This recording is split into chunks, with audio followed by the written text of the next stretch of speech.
October 25th. Welcome.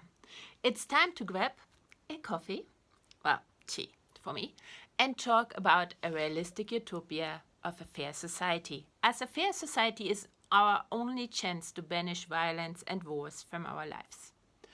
After yesterday's discussion of the rule of law, I want to pick up another idea that comes up a lot right now and put it into the context of human cooperation, the strong leader ideal, or even a strong man.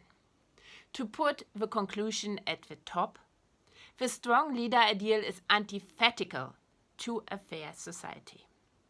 To understand why, we once more need to go back to what society is. Society is a data set which contains all the definitions, rules, and structures governing the cooperation of a group of people.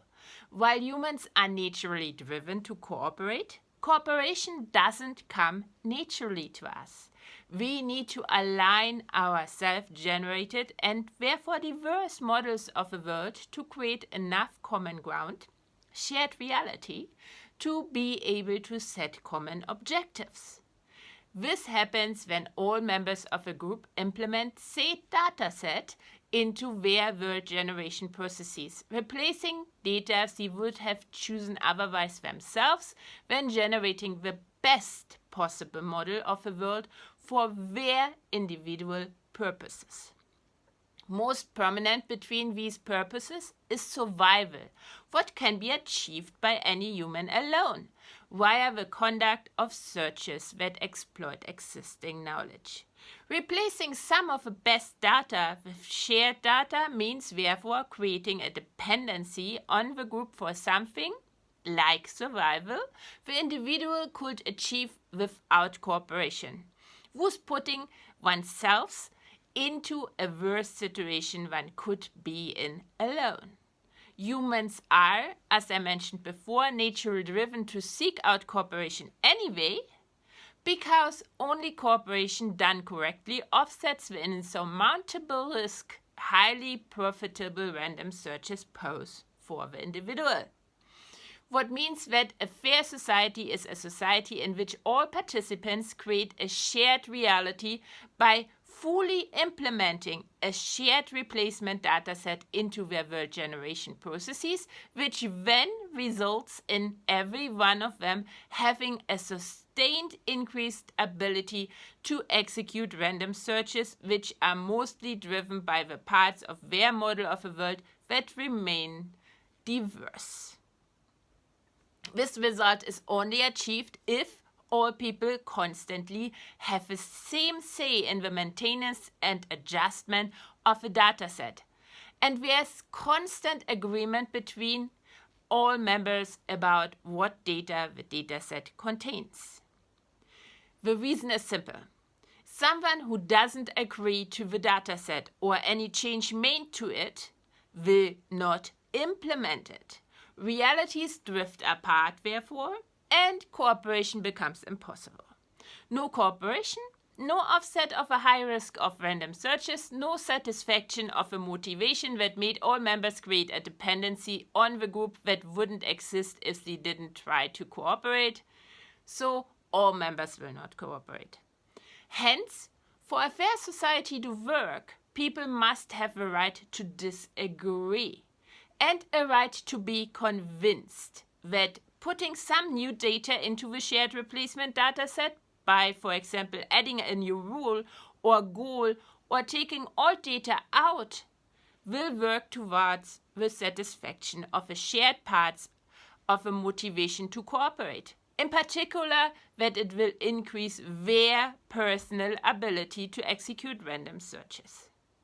That also means that all members have a duty, must always be willing to be convinced that they are not gullible and believe things without proof, but also not skeptical to the point where they reject things despite proof.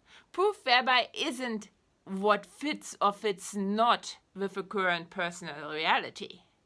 That's exactly the point where we put us back into the original position Rose's original position and peel off all our preconceptions about what we believe about how cooperation should work from our current perspective.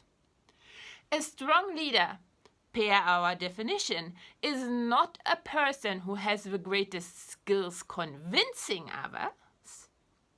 It is someone who might hear arguments or might not, but in the end, there's always the one decision. The strong leader decides unilaterally about changes in the dataset everyone else is then required to accept. Without convincing, this acceptance will be quickly withdrawn by the unconvinced, unless a strong leader-based society implements mechanisms that force acceptance.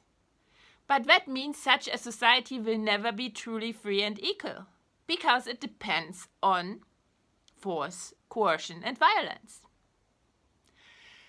Of course, not everyone can be convinced, nor should everyone give in.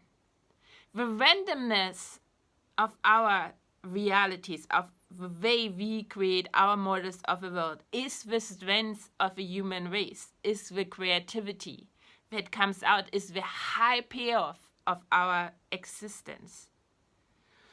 And then those of the willing must still be able to go on with their cooperation, while the unconvinced must be able to go on with their lives as well, in some way or the other. How to handle this situation with the ideas of a fair society in mind is what I will talk about tomorrow. Do you have any thoughts about what I said so far? Tell me, tell all, since our models of the world change with every new information we gather, and models are only accessible to others when we communicate them, because they are the creation of our minds and that's the only place where they exist. We are part of never-ending negotiations that require constant conversation and debate if we really want to have a fair society. Okay, that's all for today. I might or might not be back tonight with a TikTok live where I prep dinner and talk about just that some more. I will most likely be back tomorrow with another video, with the one I have announced in this in my text, in what I said. You can, as always, read all the transcripts of all my videos on my blog Hyperobject Mind. The link is in my bio. I hope to meet you again. Until then, bye.